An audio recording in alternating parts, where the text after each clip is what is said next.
इंदिरा एकादशी व्रत कथा। इसके सुनने मात्र से पितरों को मिलेगा मोक्ष।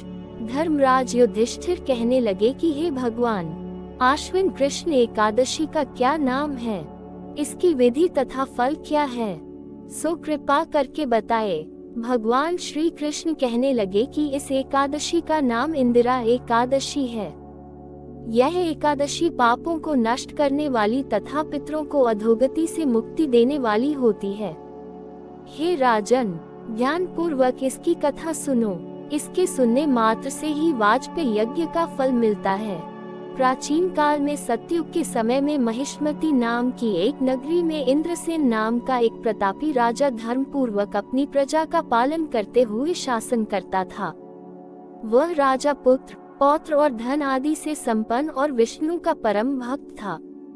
एक दिन जब राजा सुखपूर्वक अपनी सभा में बैठा था तो आकाश मार्ग से महर्षि नारद उतरकर उसकी सभा में आए। राजा उन्हें देखते ही हाथ जोड़कर खड़ा हो गया और विधि पूर्वक आसन व अर्घ्य दिया। सुख से बैठकर मुनि ने राजा से पूछा कि हे राजन, आपके सातों अंग कुशल पूर्वक तो हैं, तुम्हारी बुद्धि धर्म में और तुम्हारा मन विष्णु भक्ति में तो रहता है। देवर्षि नारद की ऐसी बातें सुनकर राजा ने कहा, हे महर्षि, आपकी कृपा से मेरे राज्य में सब कुशल है तथा मेरे यहाँ यज्ञ कर्मादि सुकृत हो रहे हैं।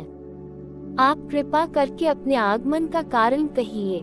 तब ऋषि कहने लगे कि हे राजन, आप आश्चर्य देने वाले मेरे वचनों को सुनो।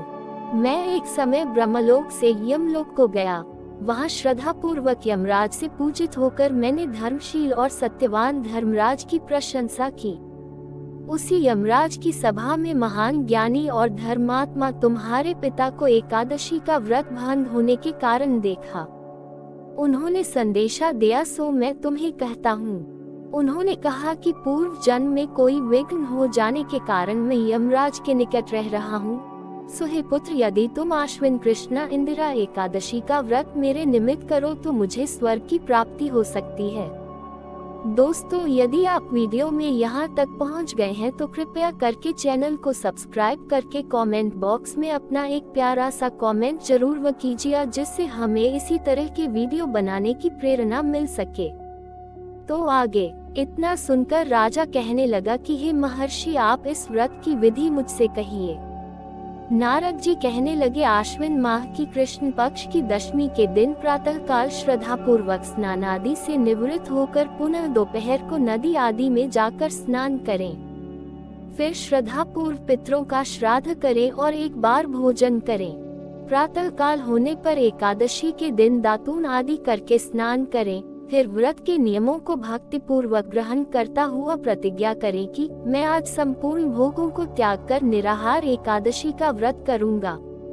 हे अच्युत, हे पुंडरीकाक्ष, मैं आपकी शरण हूँ, आप मेरी रक्षा कीजिए। इस प्रकार नियम पूर्वक शालिग्राम की मूर्ति के आगे विधि पूर्वक श्राद्ध करके योग्य ब्राह्मणों को फलाहार का भोजन कराएं और दक्षिणा दें।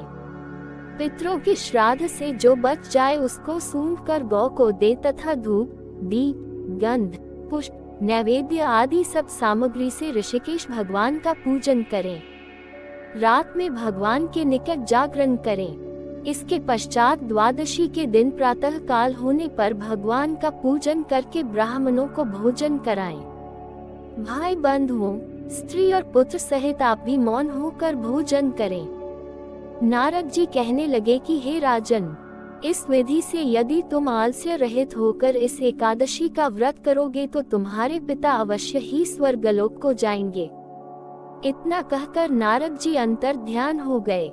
नारद जी के कथनानुसार राजा द्वारा अपने बांधवों तथा दासों सहित व्रत करने से आकाश से पुष्प वर्षा हुई और उस राजा का पिता गरुड़ पर चढ़कर विष्णुलोक को गया।